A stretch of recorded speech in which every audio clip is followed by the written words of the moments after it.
नमस्कार दोस्तों, मेरा नाम है आशुतोष मानके और आप देखना शुरू कर चुके हैं डायनामिक इम्पल्शन। आज के इस वीडियो में हम बात करेंगे 15 जुलाई 2024 के करंट अफेयर्स की। और अब जब आपने वीडियो के थंबनेल पर क्लिक करते हुए वीडियो देखने की शुरुआत कर ही दी है तो अंत तक जुड़े रहिएगा, क्योंकि आप सभी लोग जानते हैं कि ज्ञान को कभी भी अधूरा नहीं छोड़ना चाहिए। इसी बात के साथ हम शुरू करते हैं आज के इस वीडियो को आज की पहली जानकारी के साथ। चलिए देखते हैं पहली जानकारी को। पहली जानकारी, गृह मंत्रालय ने उपराज्यपाल को, कहाँ की बात की जा रही है, जम्मू और कश्मीर की, उपराज्यपाल को अधिक शक्ति देने के लिए जम्मू कश्मीर पुनर्गठन अधिनियम 2019 के नियमों में हाल ही में संशोधन किया है। बहुत ज़्यादा ज़रूरी जानकारी है ये, है ना। और इस संशोधन के बाद केंद्र शासित प्रदेश में किसी भी निर्वाचित सरकार के पास आंतरिक सुरक्षा, स्थानांतरण, अभियोजन और अटॉर्नी जनरल सहित सरकारी वकीलों की नियुक्ति से संबंधित मामलों में सीमित शक्तियां होंगी। ये एक बहुत बहुत ज़्यादा ज़रूरी जानकारी है। आगामी समय में मतलब वहाँ विधानसभा निर्वाचन होंगे, इससे ये समझ लिया आपने। और जो भी मतलब जिसको भी शासन मिलेगा वहाँ का, है ना, वहाँ पे उनकी सीमित शक्तियाँ कर दी हैं और उपराज्यपाल को अधिक शक्तियाँ दे दी गई हैं। ये इतनी ज़्यादा ज़रूरी जानकारी है, जैसा हमने हाल ही में आपको बताया कि इसको जो है ज़्यादा पॉपुलराइज भी नहीं किया जा रहा है। बहुत ज़्यादा आवश्यक है, इसके बारे में ज़्यादा डीप स्टडी करने की आवश्यकता है आप सभी लोगों को। 2019 का क्या पुनर्गठन का अधिनियम था उसके बारे में पढ़ लेंगे, नोट्स प्रॉपर बना लेंगे तो काफ़ी अच्छा होगा। और इतना तो कह सकते हैं कि यूपीएससी में या पीसीएस में इससे जुड़ा हुआ कुछ ना कुछ कनेक्टेड ज़रूर आ सकता है। आगे बढ़ते हैं, देखते हैं अगली जानकारी को।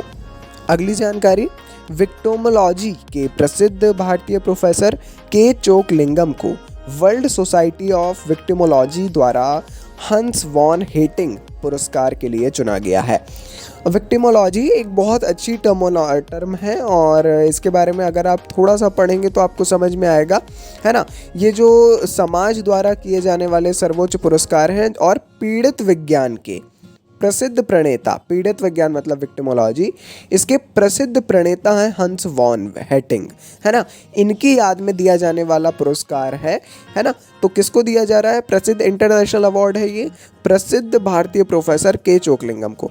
ज़रूर इनके बारे में पढ़ना चाहिए, बहुत प्रेरणा मिलेगी और आप थोड़ा सा जो है इस विक्टिमोलॉजी के बारे में पढ़िएगा, ठीक है, समझ में आएगा। आगे बढ़ते हैं अगली जानकारी की ओर। दुनिया भर के क्रिकेट प्रशंसकों के लिए एक महत्वपूर्ण अवसर में इंग्लैंड के अनुभवी तेज गेंदबाज जेम्स एंडरसन ने आधिकारिक तौर पर टेस्ट क्रिकेट से संन्यास की घोषणा कर दी है। जी हाँ, 41 वर्षीय गेंदबाज का 21 साल का शानदार करियर उसी मैदान पर समाप्त हुआ जहां से इनकी शुरुआत हुई थी। वो है लंदन का प्रसिद्ध लॉर्ड्स क्रिकेट ग्राउंड। आप सभी लोगों को जानकारी होगी इसकी।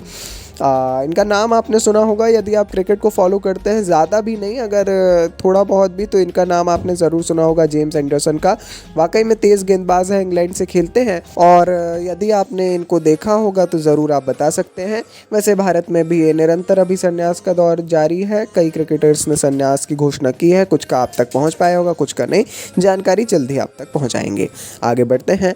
भारत सरकार सेक्टर विशिष्ट, सेक्टर अज्ञेयवादी और ऋण वैकल्पिक निवेश फंड में निवेश के माध्यम से स्टार्टअप और कृषि उद्यमियों का समर्थन करने के लिए स्टार्टअप और ग्रामीण उद्यमों के लिए एग्रीश्योर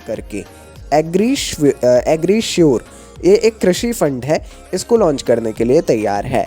साथ ही कृषि और संबद्ध क्षेत्रों में काम करने वाले स्टार्टअप को प्रत्यक्ष इक्विटी समर्थन देने के लिए भी ये एग्रीश्योर जो है काम करने वाला है। स्टार्टअप और ग्रामीण उद्यमों में कृषि फंड, ठीक है, ज़रूर इसके बारे में थोड़ा जान लीजिएगा। अभी तो तैयारी जारी है, जैसे ये लॉन्च हो जाता है ये पूरा जो उस मंत्रालय का है, कृषि मंत्रालय का एवं ग्रामीण विकास मंत्रालय का, है ना, उसी समय आपको अच्छी जानकारी इसके बारे में प्रोवाइड कर पाएंगे और ऑफिशियल जब तक डेटा आ जाएगा। आगे बढ़ते हैं। ये इकोनॉमिक्स से जुड़ी हुई टर्म है। अखिल भारतीय उपभोक्ता मूल्य सूचकांक CPI जिसको कहते हैं, इसने साल दर साल मुद्रास्फीति दर 5.08% दिखाई है। क्या है इकोनॉमिक्स में करंटली, यदि आप देखें, आप स्वयं का भी बता सकते हैं। अगर इंटरेस्ट है इकोनॉमिक्स में तो काफ़ी अच्छी बात है, बट जो एक मेजॉरिटी की बात करें, इकोनॉमिक्स की टर्म्स उतने सही ढंग से समझ में नहीं आ पाती हैं, है ना। और हिंदी मीडियम वालों को और थोड़ा इसमें परेशानी होने देखने को मिलती है आमतौर पर। ठीक है, ये जो दर है ये ग्रामीण और शहरी क्षेत्रों में भिन्न भिन्न है। ग्रामीण मुद्रास्फीति 5.66 और शहरी मुद्रास्फीति 4.39 है। ठीक है, अंतर है। और पूरा टोटल देखें तो 5.08%। मई 2024 की तुलना में अंडे, मसाले, मांस और मछली और दालें और उत्पाद जैसे जो आवश्यक उत्पाद है, इसकी मुद्रास्फीति में कमी आई है। अब टर्म्स को पढ़ना है, जानना है, जैसा हमने बताया, और समझना है। आपको जानकारी मिल जाए एक बार तो फिर कंफ्यूजिंग नहीं होगा। अगली जानकारी भी इकोनॉमिक्स से जुड़ी हुई है, आइए देखते हैं उसको। अगली जानकारी, मई 2024 में भारत के औद्योगिक उत्पादन में साल दर साल 5.9% की वृद्धि हुई है, जो 7 महीनों में सबसे अधिक वृद्धि है।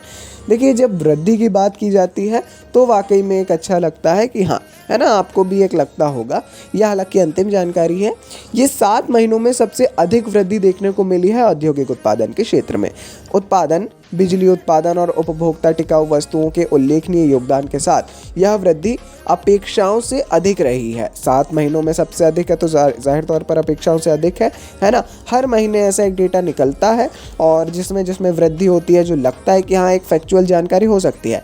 जाहिर तौर पर हर महीने का नहीं आएगा, ठीक है, और ऐसे आएंगे भी नहीं कि बिल्कुल वही करके पूछ लेगा, लेकिन हाँ फिर भी आपको एक आइडिया रहना चाहिए, रफ आइडिया आपके माइंड में कि हाँ इस क्षेत्र में वृद्धि है, इस क्षेत्र में नहीं है।